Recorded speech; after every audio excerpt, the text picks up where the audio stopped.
So yeah, I had joined the program. I've always had a very deep connection with nature, some of which was conscious, some of it was not conscious or, well articulated, but I've always had this deep connection with nature.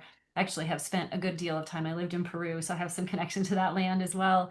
Mm, But after the hurricane, I spend a lot of time in nature. I spend a lot of time with the communities, the natural communities in my region. mm, The Hurricane Helene really came through and really rocked us. And for me, it was really not only, of course, the suffering of the humans that live in this region, but I felt the nature here really deeply. And it was a time of like acute grief for me to just kind of navigate what it meant to be on this land at this time with the way that things had unfolded. And I felt really attracted to the nature parents work. I'd done some Andean nature mysticism work in the past. I've sat with despacho, which you had mentioned earlier, through my Koya practice. So I've had some interface with some of these beautiful practices, and it almost felt like I was getting a call from my nature parents, like, "Hey, we've got you. We can help you. Come and enjoy. Immerse yourself in this practice, in this process of helping you remember." It was it was one of the most profound experiences I've had, this mm, this work of coming into conscious contact with my nature parents. mm, So for me, and I'd love to share a little bit of this story just because it's one of my favorite stories too to tell. So I grew up in a place called Walnut Creek in California at the foothills of a mountain called Mount Diablo. I knew right as we began to work that my nature father was this mountain because I'd lived at the foothills of this mountain. And for so long, this mountain is called Mount Diablo, which means the devil's mountain. And so for so long, I had a really tough childhood and time living on that land, and I always was like, of course I live at the shadow of the devil's mountain, like it's the devil, like just this dark heavy energy was sort of how I'd interface with the name this of my nature father. So when we started to do this work, I was like, okay, so I had this idea of this like devil's mountain, like kind of lived in my, we coexisted in my childhood. And I always went to that land. One of the ways that I really coped with early challenge in my life was that I would go to the land. Like I would just take the longest walk I could take up in those mountains. So I spent a lot of time in those mountains as a young person. And it was like I knew intuitively to go to my nature father, but I didn't know I was going to my nature father. I just knew that I was going to where I knew I could find respite and solace and comfort. And so when I began to look into Mount Diablo, I learned some history of that land. And what I learned was that it was called Mount Diablo because the original people actually felt they worked with this mountain as a very sacred land, and they had specific ways of working with this body of the earth. And so when the Spanish came and wanted to kind of take this land for themselves, they experienced some really strange phenomenon on that mountain. So when they would rush after, these native people to kind of capture them, strange things would happen, things that kind of spooked the Spanish. mm, And it scared them. They thought that the mountain was, possessed in some way or had the devil in it. But actually, it was nature spirits that were doing this really beautiful protective work of the indigenous people there. So this story in itself, like, just unlocked something for me where, so the original name of this mountain is Tuishtak, which is really, and I won't do a perfect translation here, but it's almost like this origin, this cradle of the mm, birthplace of the sacred. And I was like, mm, what a different name for this land. And so the transmission for me with my nature father it happened on so many levels. One was just this unlocking of this incredible story of the power and the magic and the protection of land beings being mm, one.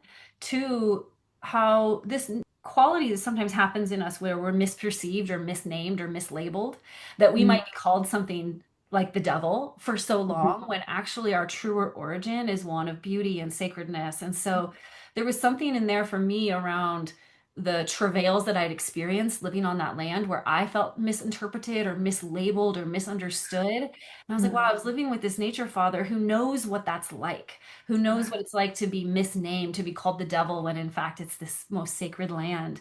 And there was mm, some beautiful transmission for me in that mm, of I can be with being misunderstood or judged. Like my nature father knows that too. There's like this bigger field that's now holding that with me, and I'm not alone.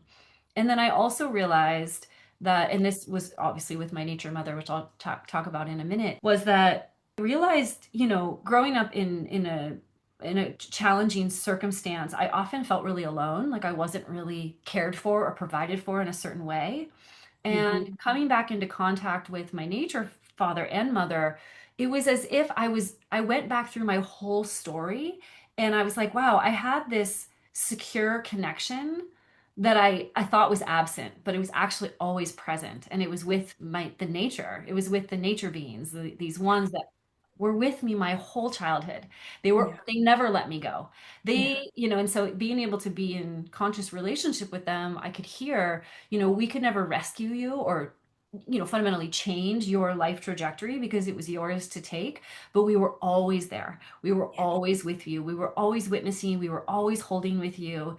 And even now I could cry because having that awareness that I was always loved, that I was always held, that I was always cared for, even when maybe the human world couldn't provide that, it Yeah. stitched something back into my biography that was fundamentally a new way of me understanding my life. And then the other piece, so my nature mother, I was born in John Muir Hospital, which I love because I have so much respect and admiration for the work of John Mhm. Muir. And that hospital, it's funny, it's a hospital and a park and a church. They were all in this little area, and the church was my church growing up, and the park was where I used to spend all my days playing, and the hospital was where I was born, and they all sit on top of a sulfur spring. And so it's this underground water system that's like not necessarily seen above water, right? We live in, it was a little bit of a drier place, so we didn't have lots of bodies of water everywhere, but there was this underground sulfur spring. And so as I got to know what sulfur, the power of sulfur from like mineral perspective, it's one of the most powerful agents of transformation, like in stone medicine. So I have Mhm. this like underground nature mother who is not seen, but she's smelled. She's also kind of interfaced with in an interesting way there because it smells like eggs in that area. So Mm. people are always like, oh, but I'm like, actually, there's like deep transformation under the ground there. And so I was able to work with her as this deep, unseen, transformative power, this like Mm. really beautiful, like she does her work in the deep where it's unseen and out of sight, but her work is really powerful too, and she helps with this profound transformation. Something Mm. about having these two allies, particularly at a moment where I was experiencing a lot of crisis in my environment, they have become allies that I've been able to work with and relate with ever since. I have a picture of the mountain like at my altar, and I work with them. I call them in, I ask them for help. And I haven't yet come back to do a pilgrimage to them because I live in Nashville now. I live on the East Coast, but I look forward to that time where I can meet them again in that full consciousness and be able Mm. to actually be in physical space again and make those offerings and really share my gratitude for what they've always provided Yeah. for this body, for this life. Mm. Jamie, that's such a beautiful story. Thank